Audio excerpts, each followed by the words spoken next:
अनेस्पटा घर जो जगह मुझे से यूनिवर्सिटी पढ़ुली एवं वास्तव में घटना सब से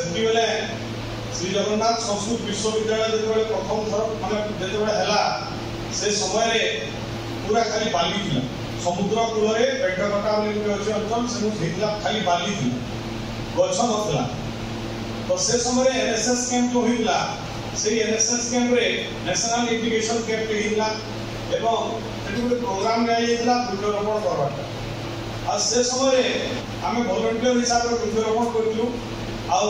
आमर भाई विभीषण भाई सबुठ सर्वाधिक वृक्षरोपण करते झाऊ गछ लगाई आज भी अच्छी सब झाऊ गछ मैंने ठीक साइकोल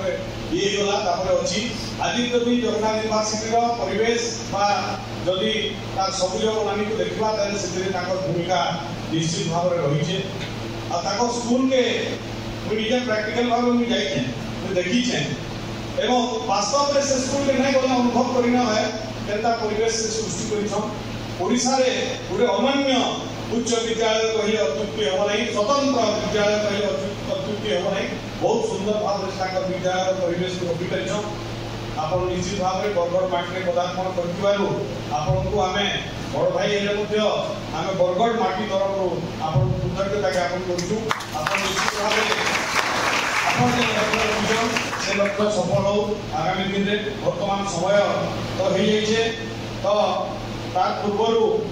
आम जहांकर उद्देश्य आज कार्यक्रम के आम समर्पित कर प्रसिद्ध विद्वान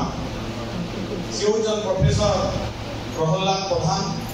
पिला मैंने ना काट के मन रख कारण ई माटी बरगढ़ माटी एत बड़ गोटे विद्वान जन्म होते जे कि केवल भारत वर्ष नुहे से सारा विश्व जहाँ ना थिला से महापुरुष से संस्कृत विद्वान आज बहुत लोग आम अंचल आम जिले में बहुत लोग जानी ना पाता तो निश्चित भाव में आम स्मारकी स्मृति उद्देश्य आम आज संस्कृत दिवस के आम उत्सर्गीकृत करमा एवं मुई धन्यवाद देगा कृतज्ञता ज्ञापन करमी मुई जो प्रस्ताव देली आम प्रिंसिपल सार और रवि सार